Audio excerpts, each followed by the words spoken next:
Bueno, buenas noches. Vamos a comenzar con la sesión de este día y hoy nos acompaña y es un placer para mí presentar al doctor Eduardo Torres Olivas, que es R3 del Hospital Ángeles Lomas y nos va a hablar acerca de resonancia magnética fetal y en particular de la patología del sistema nervioso central.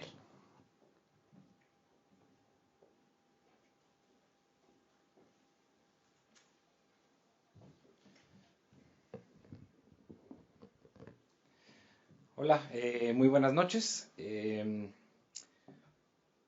Primero que nada, me gustaría agradecer a la Sociedad Mexicana de Radiología e Imagen por la invitación que me hicieron a dar esta plática. También me gustaría agradecerles a la doctora García y a la doctora Moctezuma por coordinar esta sesión. Y bueno, ya me presentó la doctora, soy Eduardo Torres, soy residente de tercer año de radiología. Este que ven aquí es mi hospital. Vamos a ver si tengo... bueno, no se deja. En este hospital he tenido la fortuna, la oportunidad de rotar en distintos servicios de imagen, de diagnóstico por imagen. Uno de estos servicios es el servicio de resonancia magnética. Los que hayan rotado por resonancia magnética saben que en cuanto a la aplicación de la resonancia magnética, normalmente los estudios que hacemos son de tipo neurológico. La mayor cantidad de estudios de resonancia que se hacen son de neuro. Tiene otras aplicaciones también a nivel de sistema musculoesquelético, también gastrointestinal, ginecológico y un poco en menor medida hacia tórax, ¿no? Sin embargo, lo que nunca pensamos es que la resonancia magnética también tiene una gran aplicación para el estudio de la mujer embarazada y el feto.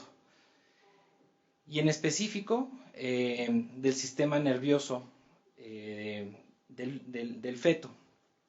Es por eso que vamos a hablar un poco acerca de esto.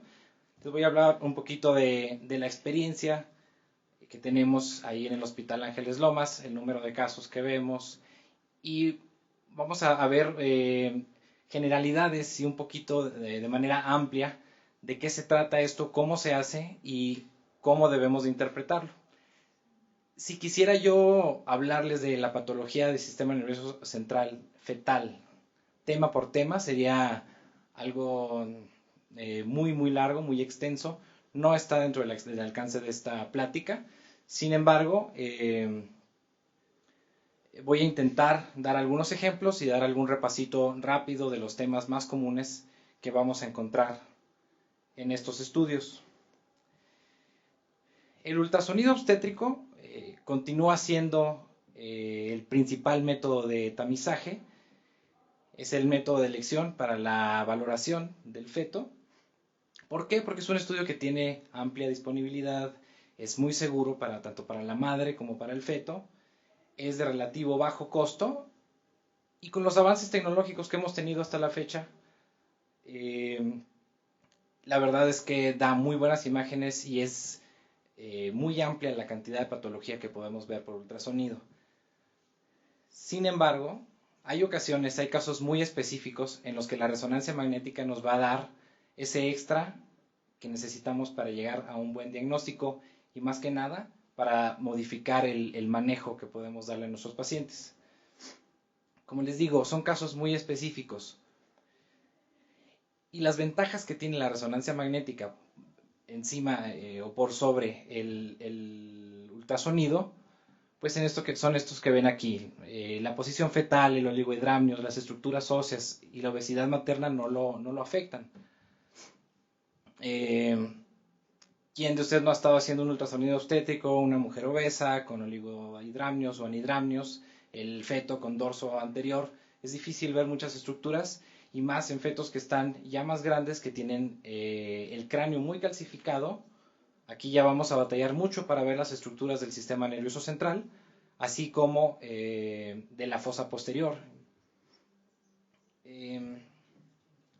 Entonces, hablando de las indicaciones, está indicado después de una examinación ecográfica que haya sido realizada por un experto, es decir, una persona que haga ultrasonido de manera rutinaria, que haga ultrasonido obstétrico constantemente. Esta es la persona que debe hacer el ultrasonido de inicio y que tenga una duda diagnóstica o que tenga un diagnóstico, sin embargo, sospeche por este mismo diagnóstico de alteraciones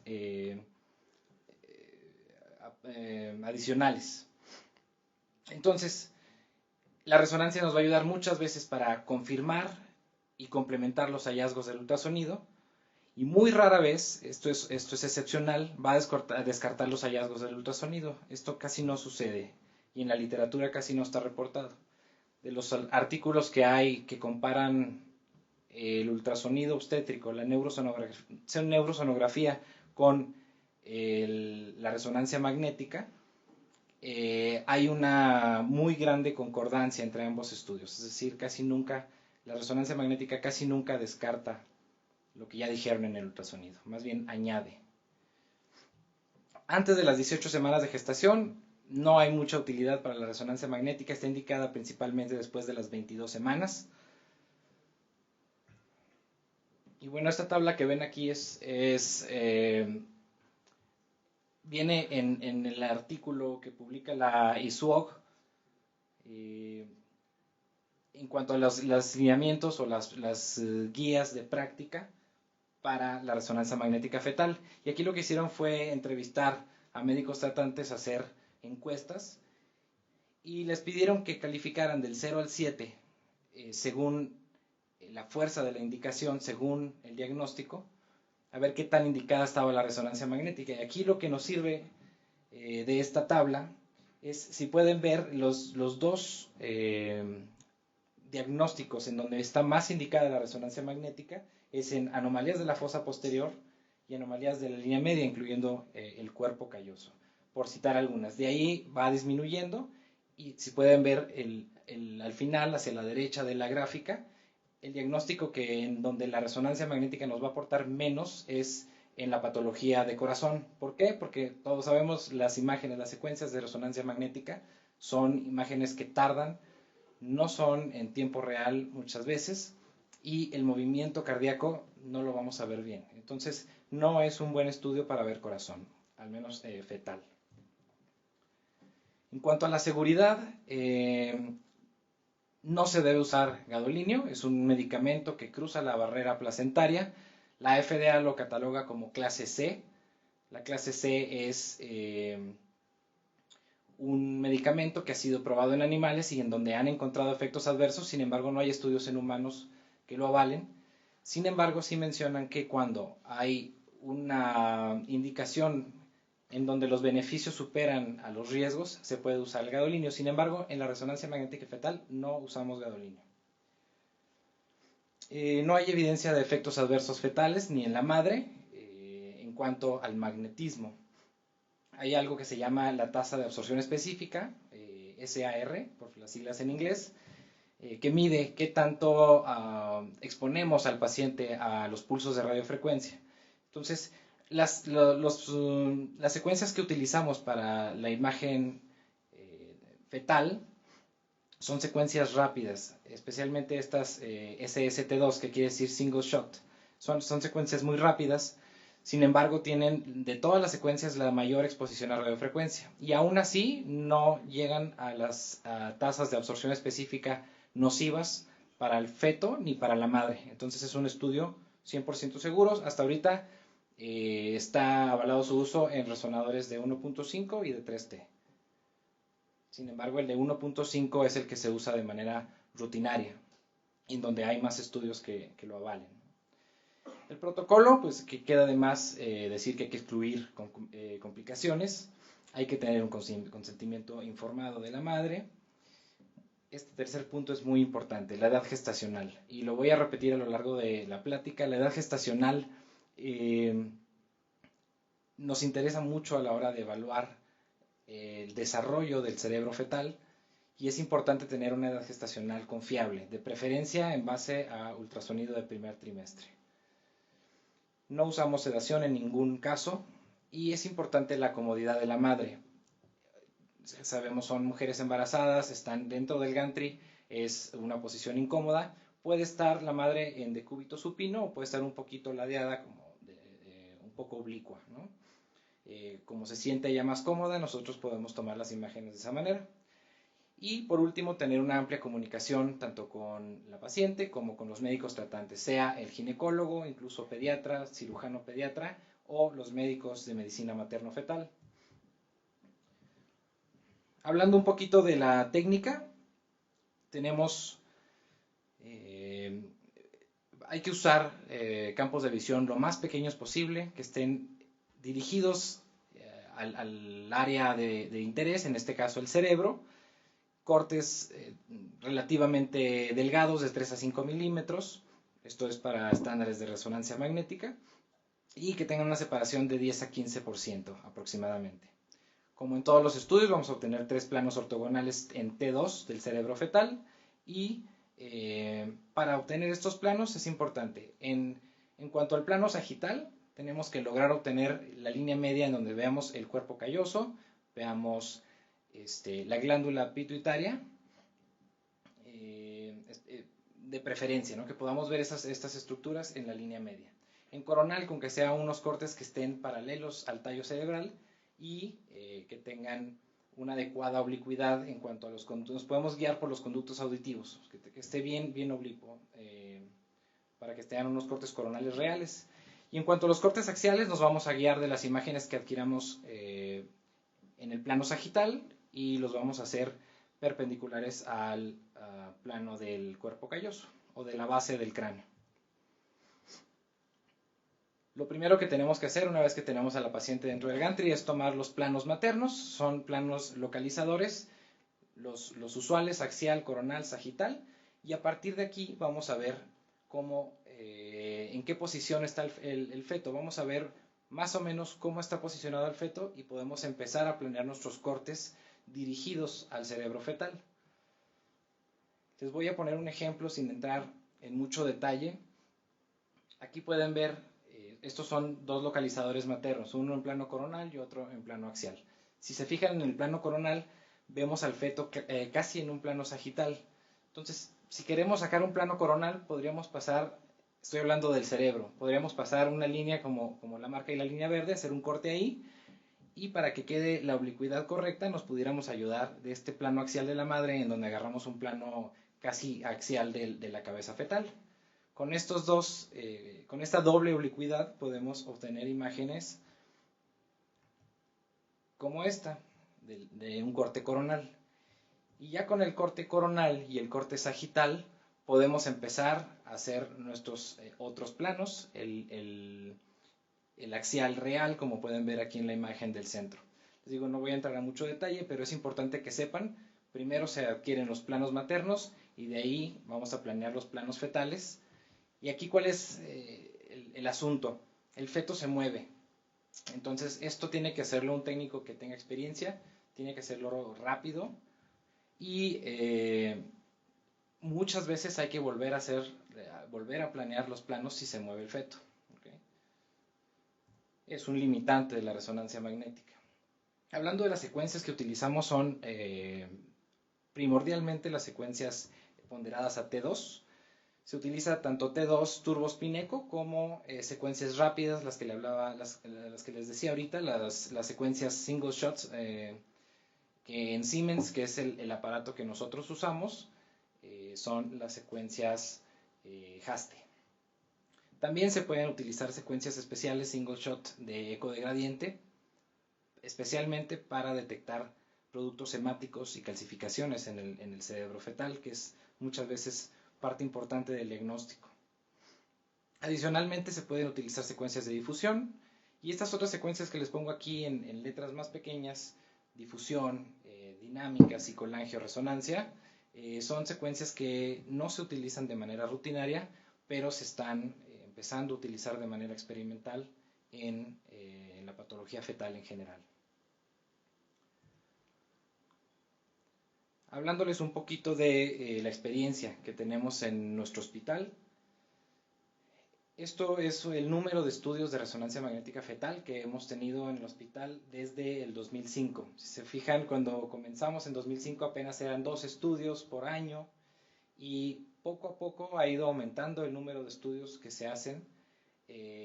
Obviamente ha sido muy fluctuante, ha sido muy variable la tendencia. Sin embargo, sí estamos teniendo cada vez más estudios. Y dentro de los estudios que vemos de resonancia magnética fetal, los diagnósticos con los que nos topamos más frecuentemente son estos. Por mucho, el diagnóstico por el que nos envían a una mujer embarazada para una resonancia magnética fetal es ventriculomegalia detectada por ultrasonido obstétrico. Entonces, de la ventriculomegalia viene ya la hidrocefalia, genesia del cuerpo calloso, megacisterna magna y de ahí para abajo. Pueden ver cómo estas patologías empiezan a ser cada vez más raras, sin embargo sí las llegamos a ver. Ya muy raro ver anoftalmias o anencefalias, ¿no?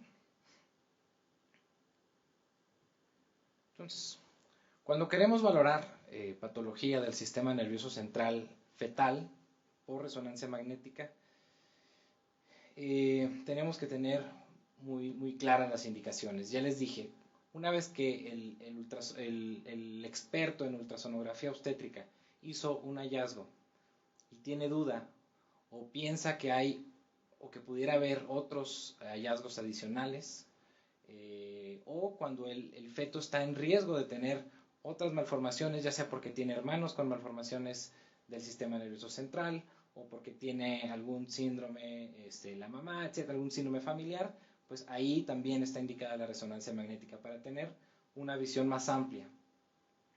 Los diagnósticos más comunes, como les decía ahorita, por mencionar algunos: ventriculomegalia, anomalías de la fosa posterior, de la línea media y defectos del tubo neural. ¿Qué pasa aquí con las malformaciones corticales y con las enfermedades de la sustancia blanca? El cerebro fetal no está mielinizado por completo, entonces la sustancia blanca no es muy bien valorable en los estudios de resonancia magnética fetal. ¿Por qué? Varias cosas. Tenemos cortes muy gruesos, tenemos mucho movimiento, entonces es difícil valorar bien la sustancia blanca y la corteza cerebral del feto. Cuando tenemos algún hallazgo en donde sospechamos que haya o pudiera haber algún problema cortical o de la sustancia blanca, está totalmente indicado decir que no es el estudio, esperar a que el feto nazca, una vez que tenemos al producto, hacer una resonancia magnética del neonato, ¿no? En cuanto a la examinación supratentorial, que es donde vamos a pasar la mayor parte de nuestro tiempo analizando, y vuelvo a decirles, lo más importante es la edad gestacional, de preferencia ultrasonido del primer trimestre. ¿Por qué? Porque es esencial tener conocimiento que el cerebro fetal va a tener un patrón multicapa en las imágenes de resonancia, y también va a tener etapas de desarrollo de los surcos y cisuras. Entonces, hay patologías que tienen mucho que ver con el patrón multicapa, ahorita les voy a explicar por qué, y también con el patrón de sulcación. ¿Qué conocemos del patrón multicapa? Dentro del segundo trimestre temprano, es decir, estoy hablando más o menos de las 18 semanas, vamos a encontrar fetos que tienen 3 capas únicamente. Las capas van a ser estas que ven aquí: zona ventricular, que es lo mismo que la matriz germinal, la zona intermedia y la zona cortical o la plataforma cortical. La zona ventricular va a tener baja señal T2, es decir, la vamos a ver oscura. Después la zona intermedia con alta señal y la zona cortical con baja señal nuevamente. Sin embargo, a partir de la semana 20 más o menos, ya un poquito más centrado el segundo trimestre del embarazo, vamos a encontrar un patrón de 5 capas, y este es el que vamos a ver a lo largo del resto del embarazo. Es muy importante conocerlos. Primero vamos a tratar de seguirlos en la imagen de la izquierda. La flecha blanca señala la primera capa hipointensa, que sería la zona ventricular, seguida por una zona hiperintensa, un poquito difícil de ver en esa imagen. Sin embargo, la señala la flecha roja. Esta es la zona periventricular, va a tener alta señal en T2, seguida por la zona intermedia, señalada por la flecha amarilla, con baja señal T2. Luego la zona de subplataforma o subcortical, que va a ser con alta señal T2, y por último la zona cortical, que la vamos a ver hipointensa. ¿Qué quieren decir estas 5 capas? ¿Se fijan? Es como un patrón de oleaje que proviene de la capa más interna, que es la matriz germinal. Las neuronas del sistema nervioso central se forman en la matriz germinal y de ahí van migrando hacia la corteza. Entonces, se pudiera decir que todas estas capas lo que nos representan es la migración neuronal, y como saben, muchos de los síndromes fetales tienen que ver con anomalías de la migración neuronal. Otra cosa muy importante que hay que valorar es el patrón de sulcación. Para esto vamos a recordar cuáles son las cisuras más importantes del cerebro. La parieto occipital es esa que ven ahí en la pieza patológica de arriba, marcada en verde. Es una cisura que está en la cara medial del hemisferio hacia la región occipital. Nos va a separar el lóbulo parietal del lóbulo occipital, y la mejor manera de verla va a ser en un plano como está marcado con la línea roja, y nos daría una imagen como la que vemos en la izquierda. Ahí está marcada con la flecha blanca esta cisura, que les repito, nos separa el lóbulo parietal del lóbulo occipital. ¿Okay? Esta es la cisura parieto-occipital. Le sigue la cisura calcarina, que está igual en el lóbulo occipital, también dependiente de la cara medial del hemisferio, y esta corre en un sentido más axial, entonces va a ser mucho más fácil de verla en un plano coronal como lo marca la línea roja, y la vamos a ver en un corte más posterior. Ahí pueden ver un poquito de fosa posterior, vemos las astas occipitales de los ventrículos laterales y los lóbulos occipitales del cerebro, con estas indentaciones que serían la cisura calcarina. Siguiente es el surco calloso marginal. Este surco nos separa los giros frontales del giro del cíngulo. Entonces, este lo vamos a ver, igual corre en un eje más o menos axial. Entonces, en un corte coronal lo vamos a ver más fácilmente, así como lo marca la flecha blanca, igual dependiente de la cara medial de los hemisferios. Los surcos de la convexidad son los surcos que están en la parte más cefálica, o más bien más dorsal, hablando de cerebro, y los vamos a ver más fácilmente en cortes axiales hacia la convexidad. Los vamos a ver así como lo ven en los cortes de la derecha. Y el surco que ven en la imagen de la izquierda es el surco central o rolándico, que es otro de los surcos que vamos a ver aproximadamente por la semana 27. Por último, la cisura de Silvio. Es una de las cisuras que más conocen todos, me imagino. Generalmente se ve muy fácil en el corte axial, y lo vamos a ver así como una indentación desde muy temprano en el embarazo, más o menos desde la semana 20, y hacia la semana 27 empieza a adquirir estos ángulos. ¿Okay? Es importante saber este patrón.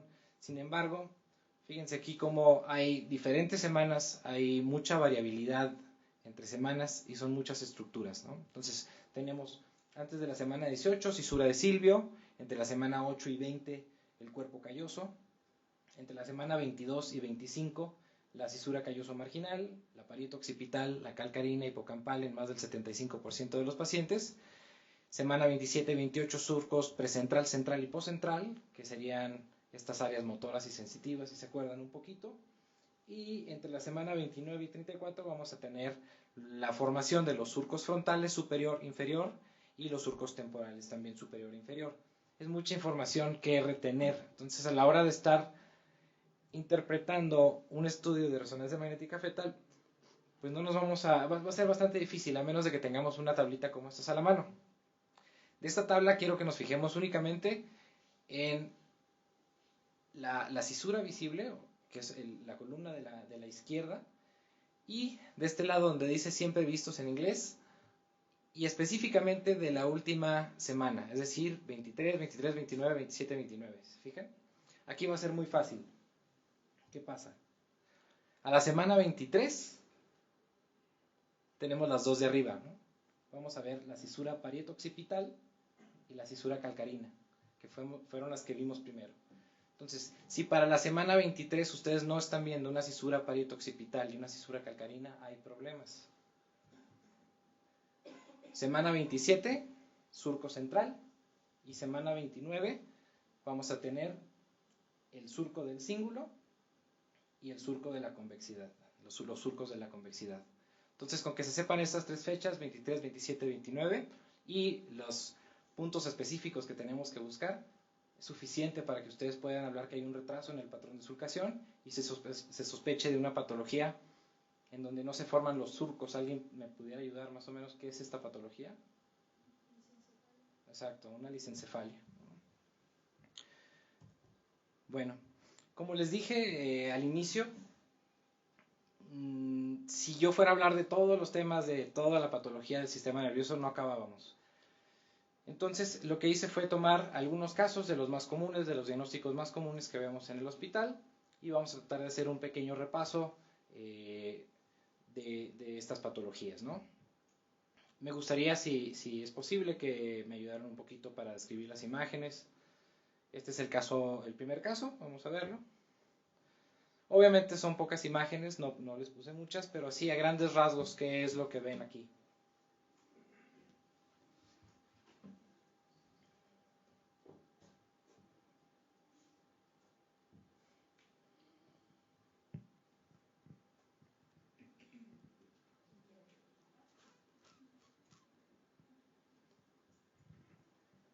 Bueno, estos son cortes de resonancia magnética. El primero superior izquierdo es en corte transverso, derecho es coronal, lo que es en la parte inferior izquierdo es sagital y después el lado derecho inferior tenemos un corte en relación con el eje de la madre.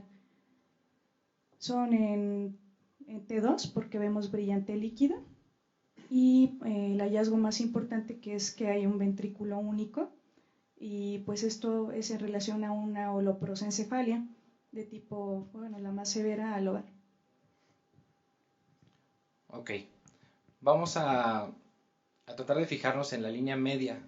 ¿Puedes ver alguna estructura?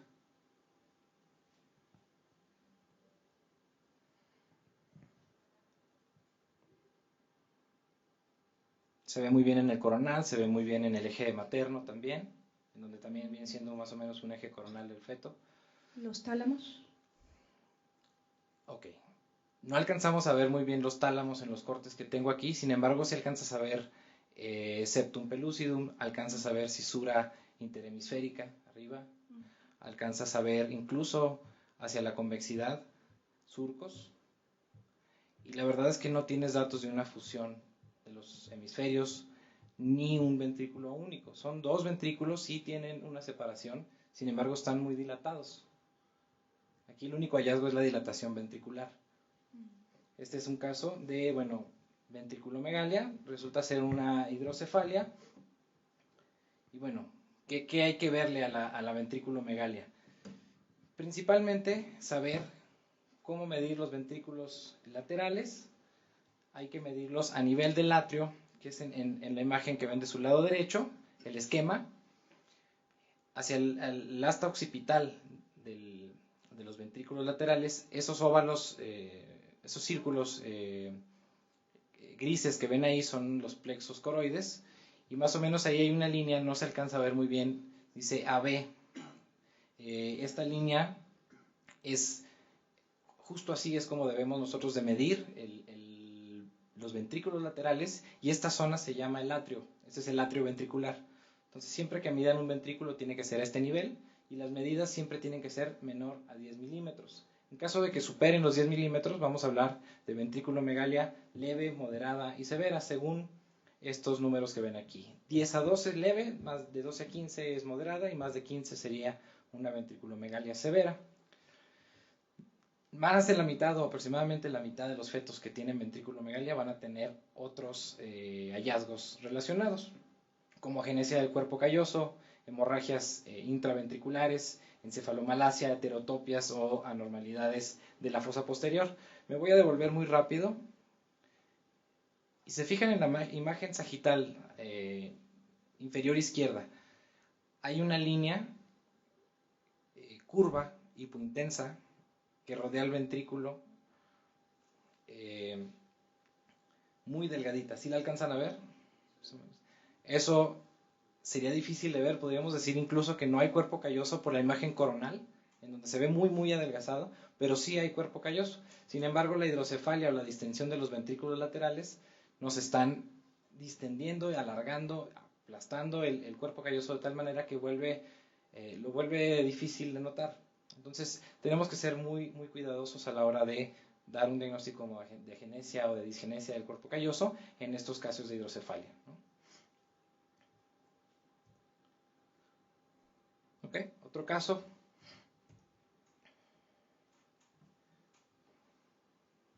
Muy bien, este feto viene referido del del servicio de ecografía por ventriculomegalia izquierda, únicamente es el diagnóstico. Sale, buenas noches. Bueno, lo que alcanzamos a ver son cortes coronal, izquierda a derecha, coronal, dos cortes axiales y abajo, bueno, las secuencias de arriba serían ponderadas entre dos, mientras que las de abajo sería una difusión y un CDA. Entonces lo que alcanzamos a observar es una imagen de comportamiento heterogéneo que ocupa el ventrículo lateral del lado izquierdo, la cual muestra restricción a la difusión con un CD abajo. Entonces, por la localización, no sé si pudiera ser una lesión neoplásica a ese nivel, que es justamente lo que está ocasionando la ventriculomegalia unilateral. Y bueno, no sé si por la localización pudiera ser alguna la lesión neoplástica del plexo coroides. De acuerdo. Bueno, aquí hay varias cosas. Una trampa es que sí son T2, sin embargo, la lesión que vemos se está comportando como hiperintensa del centro e hipointensa en los bordes, ¿no? Entonces eso nos hace pensar como que en otras cosas. Sin embargo, váyanse por frecuencia. ¿Qué es más frecuente? Sería frecuente encontrar un tumor en el cerebro de un feto, o sea, todavía en el periodo fetal. Sí se puede dar, pero es mucho más difícil. Una causa más común de una ventriculomegalia unilateral sería un sangrado. Entonces, una hemorragia de la matriz germinal se ve exactamente como ven aquí. Esta topografía que dices tú, me dijiste que estaba en el ventrículo lateral, sí pudiera pensarse así, sin embargo está hacia el piso en una zona que se conoce como el surco caudotalámico, más o menos, ¿no? Entonces, en este surco es el sitio más frecuente de hemorragias periventriculares o de la matriz germinal. Y lo que pasa con esta hemorragia, una hemorragia, la sangre normalmente la vemos hipointensa en T2. Sin embargo, esta sangre, hemorragia que estamos viendo aquí, no es tan aguda, ya está un poquito más vieja, como quien dice. Entonces, por eso se toma esta apariencia. Y efectivamente, los coágulos tienen este comportamiento, bien dijiste, tiene restricción a la difusión. Vemos una hiperintensidad en DWI con una disminución de la señal en el coeficiente de difusión aparente, en el mapa de ADC, ¿no?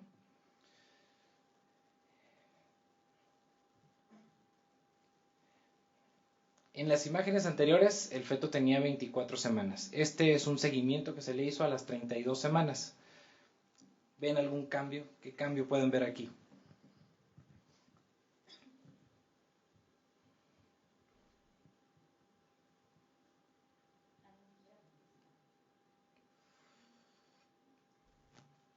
Muy bien, es muy sencillo. Si se fijan, persiste la ventriculomegalia unilateral, es mucho más evidente y ya no alcanzamos a ver bien esa zona de hemorragia.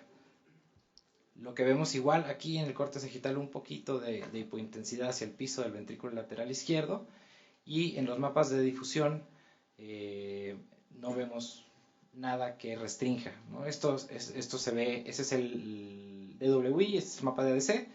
Se fijan, se comporta como LSR normal. Entonces, ¿qué pasó aquí? Se absorbió el coágulo, la hemorragia, hizo una zona de leucoencefalopatía quística. ¿Okay? Entonces, esto es un resultado de la hemorragia y que el feto queda con esta ventriculomegalia y esa zona de encefalomalacia, ¿no? ¿Qué hay que recordar de las hemorragias de la matriz germinal? Básicamente es la presencia de productos hemáticos en la región subependimaria, más comúnmente e inicialmente en el surco caudotalámico, y puede estar asociada a sangrado del plexo coroide que condicione una hemorragia intraventricular, y la hemorragia intraventricular puede ocluir el foramen de Monro y hacer una ventriculomegalia, y también puede haber infartos hemorrágicos periventriculares, es decir, cuando ya se extendió más allá de los ventrículos. Para eso tenemos una clasificación que se usa mucho. De hecho, esta clasificación se desarrolló para el ultrasonido, pero la podemos utilizar en la resonancia magnética. La clasificación de Papil es una pregunta clásica. El primer grado es una hemorragia de la matriz germinal, únicamente a nivel del surco caudotalámico. El grado 2 es la hemorragia de la matriz germinal más una hemorragia intraventricular. El grado 3, aparte de estas dos cosas, se nos añade la ventriculomegalia, y en un grado 4 vamos a tener ya una extensión parenquimatosa de la hemorragia. Es muy importante que se sepan esta clasificación. Hay otra clasificación que se usa con mucho menos frecuencia, que es una que se llama clasificación de Volpe. Sin embargo, no es tan utilizada.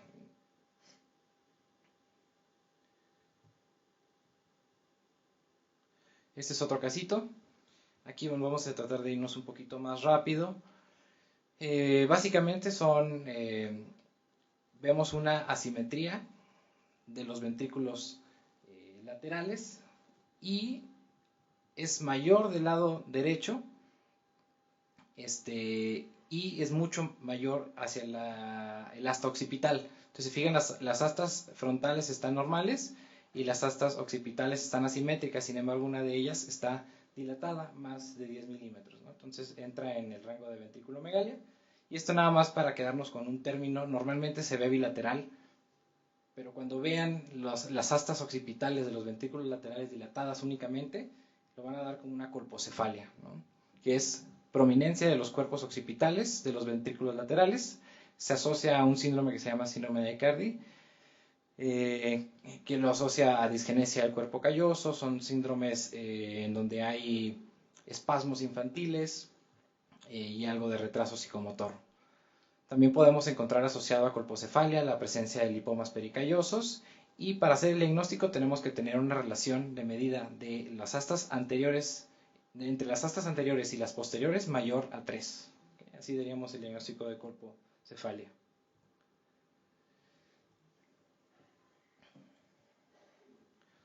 Otro caso, este está interesante. ¿Alguien quiere participar?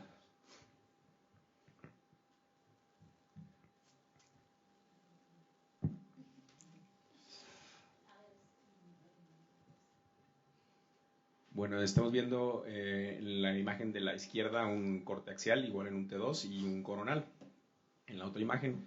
Y pues podemos ver ventriculomegalia. No alcanzo a ver la medida, pero pues están dilatados las astas posteriores de ambos ventrículos.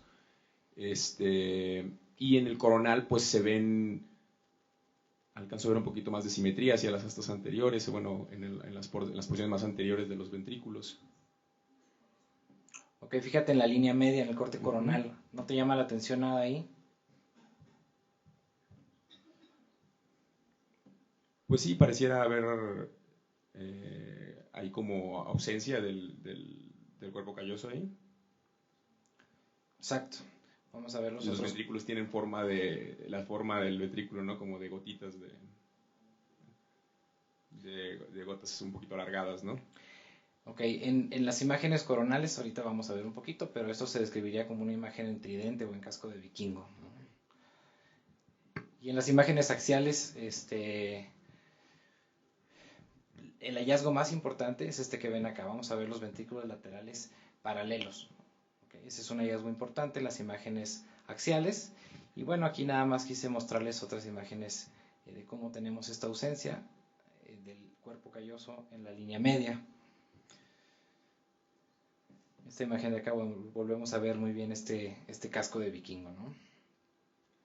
Dentro de la patología del cuerpo calloso tenemos el espectro que va desde la agenesia hasta la hipoplasia. Entonces se puede formar poquito o no formarse en lo absoluto. Las anomalías asociadas son hasta el 75% de los casos. Incluyen ausencia del cavum septum pellucidum, holoprosencefalia, lipomas de la línea media y quistes interhemisféricos, incluso anomalías corticales de la fosa posterior o incluso hipoplasia del tallo. Igual que vimos en el primer caso, la ventriculomegalia severa dificulta la visualización del cuerpo calloso. Entonces tienen que tener mucho cuidado cuando vean una hidrocefalia. ¿Qué vamos a ver en una agenesia del cuerpo calloso? Bueno, básicamente los ventrículos laterales paralelos en las imágenes axiales, como les decía, ausencia del cavum septum pellucidum, morfología en casco de vikingo o tridente, no visualización del cuerpo calloso, obviamente, y una cisura interhemisférica prominente. Esto va a elevar el tercer ventrículo. También vamos a ver el tercer ventrículo muy elevado, ¿no? El giro del cíngulo, que es esta circunvolución que está por encima del cuerpo calloso, no se va a formar tampoco. Y vamos a tener unos giros anormalmente orientados en una disposición radial que convergen hacia el tercer ventrículo, ¿no? Esto se le llama que están en rayos de sol o en rueda de bicicleta. Y por último, los manejos de props. ¿Alguien se acuerda qué función tiene el cuerpo calloso?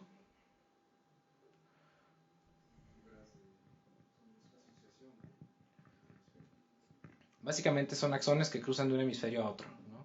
Entonces, todas estas fibras que van cruzando de un hemisferio a otro no se cruzan porque no se forma el cuerpo calloso. Entonces, como quien dice, se amontonan cada una de su lado y se forman estos manojos que se les conoce como manojos de Probst.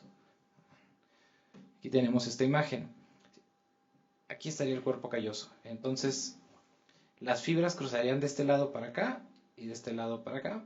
Sin embargo, como no están, se hace más amplio esta porción medial de los hemisferios y desplaza los ventrículos hacia afuera. Y esto en las imágenes axiales nos da una disposición también como de un carrito de carreras, ¿no? Como si tuviéramos las 4 llantas. Imagínense un carro de Fórmula 1.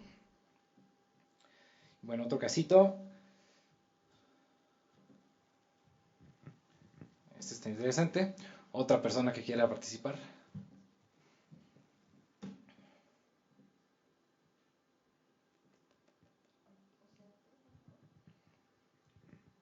Tenemos 4 imágenes de resonancia magnética en T2, coronal, axial y 2 axiales y una sagital, en la cual podemos observar un aumento de los ventrículos y pareciera un solo ventrículo. Sería en relación a una prosencefalia. Ok, sí podría aparecer un solo ventrículo, especialmente en las imágenes coronales. Sin embargo, en las axiales sí puedes ver una delimitación de un ventrículo derecho, de un ventrículo izquierdo. Y lo que más llama la atención aquí es que la corteza está interrumpida, ¿sí? La corteza aquí se para y acá sigue, ¿no?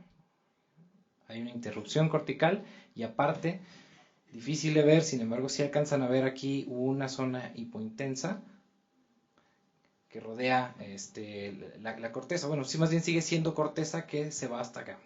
Entonces, este defecto cortical está rodeado por sustancia gris y esto daría el diagnóstico de una esquisencefalia.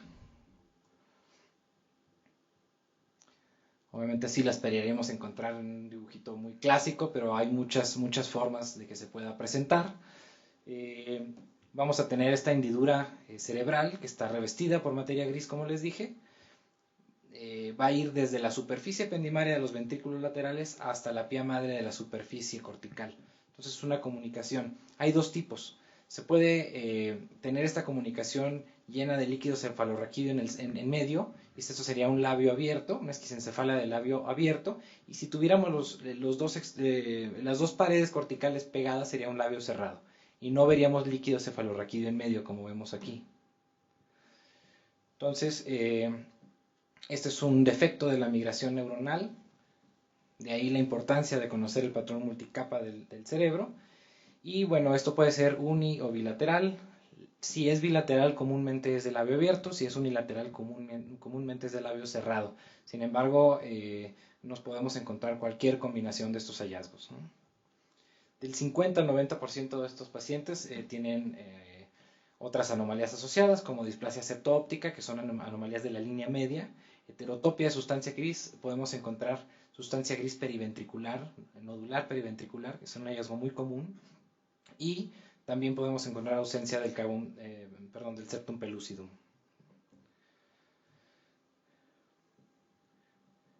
Caso 5, este lo voy a describir yo para agilizar un poquito. Tenemos esta prominencia de los ventrículos laterales, como pueden ver, también del tercer ventrículo. Obviamente no tengo aquí la medida, pero miden más de 10 milímetros, es una ventriculomegalia. Sin embargo, también afecta al tercer ventrículo. Sin embargo, lo que nos da aquí la pauta es esto que tenemos aquí. ¿Alguien me puede decir qué estructura está señalando la flecha roja? Ok, ¿qué está pasando con la amígdala cerebelosa? ¿El acueducto?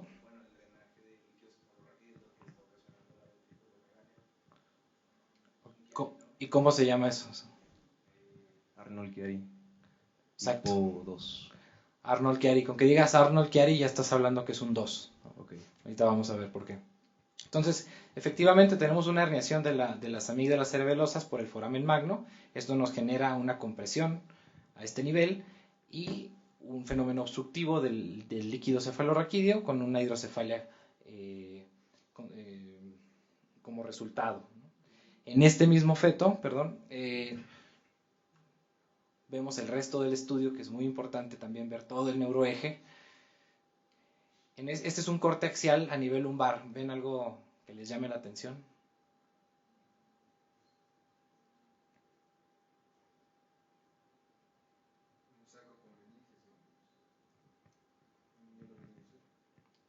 Exacto. A nivel posterior vemos un defecto en la fusión del arco posterior de las vértebras lumbares con una protrusión de un saco con líquido.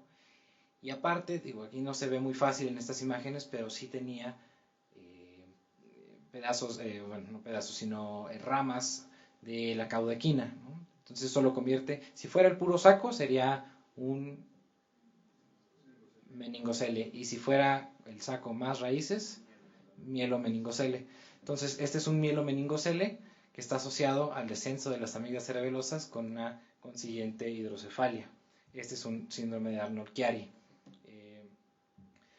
La malformación de Arnold-Chiari incluye todos estos tipos. El tipo 1 es el más común, es únicamente el descenso de las amígdalas cerebelosas. Estos pacientes generalmente no se diagnostican hasta que se les hace un estudio y se hace el hallazgo incidental.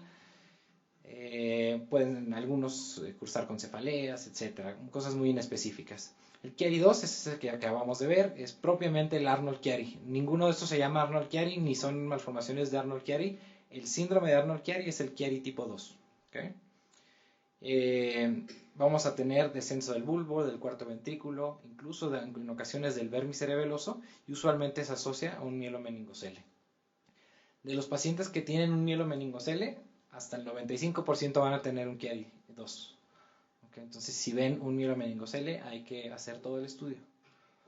Está el Chiari tipo 3, en donde es el Chiari tipo 2 más un encefalocele, habitualmente occipital. El Chiari tipo 4, que hay hipoplasia cerebelar severa, y el Chiari tipo 5, en donde hay ausencia de cerebelo con herniación del lóbulo occipital a través del foramen magno. Ya son tipos muy, muy severos. Obviamente el 1 y el 2, por mucho, son los más comunes. Entonces vamos a ver un mielomeningocele, podemos encontrar una fosa posterior pequeña con descenso de las amígdalas cerebelosas y también descenso del tallo cerebral o compresión del mismo. disgenesia del cuerpo calloso una vez más y defectos del tentorio. También es común que estos pacientes se presenten clínicamente como con parálisis de pares craneales, con vejiga neurogénica por el componente medular y hidrocefalia por el componente obstructivo del líquido cefalorraquídeo, de la dinámica normal del LCR. En los pacientes adultos que los pacientes que llegan a la edad adulta funcionales muchas veces tienen Syrinx y escoliosis. Y ya por último, un último caso, es bastante interesante y bastante aparatoso. ¿Alguien me quisiera ayudar un poquito con este? Así a grandes rasgos, sin hablar mucho de cortes ni nada, nada más que ven.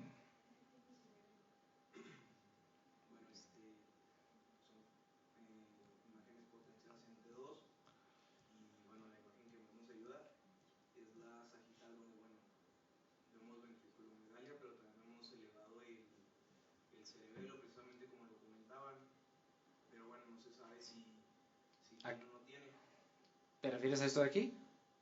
Sí, un poquito, eso que señalaste un poquito más arriba, a mi parecer es el cerebelo, pero bueno, no sabemos si puede ser el remanente del vermis. Usa tus otros cortes para que sepas si está o no el cerebelo ahí. Para mí sí está, pero el vermis se encuentra elevado. El vermis es la parte central del cerebelo, ¿se fijan? Es esto de aquí. Entonces, si tenemos una hipoplasia cerebelosa con un quiste en la fosa posterior, una megacisterna magna que condiciona aparte comunicación con el cuarto ventrículo y hidrocefalia, ¿de qué estamos hablando? Dandy Walker, exactamente. Es una secuencia.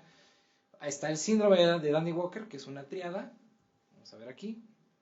La tríada clásica del síndrome de Dandy Walker es una hipoplasia del vermis y rotación cefálica del remanente vermiano. También vamos a tener una dilatación quística del cuarto ventrículo, que se extiende de manera posterior y superior, y una fosa posterior aumentada de tamaño con inversión tórculo-lambdoidea. ¿Qué quiere decir eso? ¿Alguien sabe qué es la tórcula? Sí, es cuando se juntan un seno transverso y el longitudinal. Exacto, sería esto de aquí. Normalmente la tórcula está a nivel o por debajo de la sutura lambdoidea. Si vemos la tórcula por encima, tenemos una inversión de tórculo lambdoidea y este es un signo de elevación del tentorio, ¿no? Aparte vemos la hipoplasia del vermis y rotación superior, el quiste en la megacisterna magna y comunicación al cuarto ventrículo, ¿no? 70% de estos síndromes están asociados a otras anomalías, igualmente displasias corticales, polimicrogiria, heterotopias subependimarias, disgenesia del cuerpo calloso, holoprosencefalia, esquisencefalia, etc.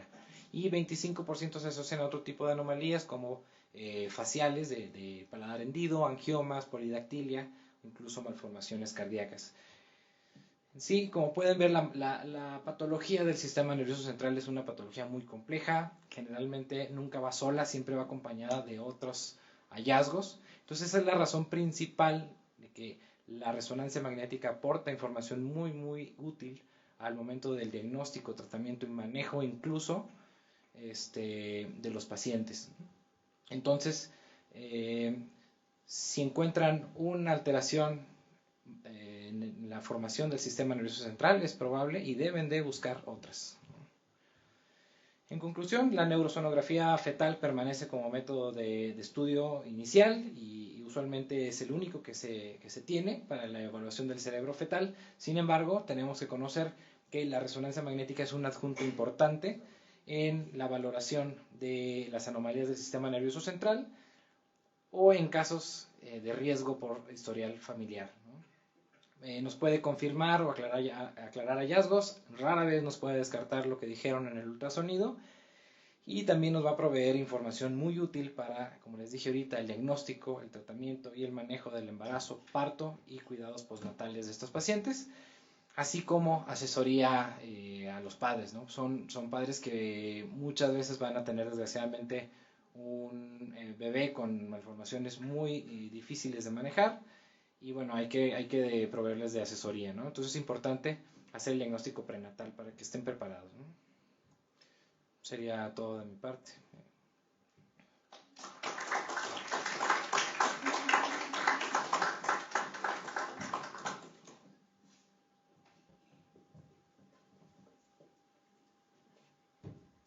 yo le quiero dar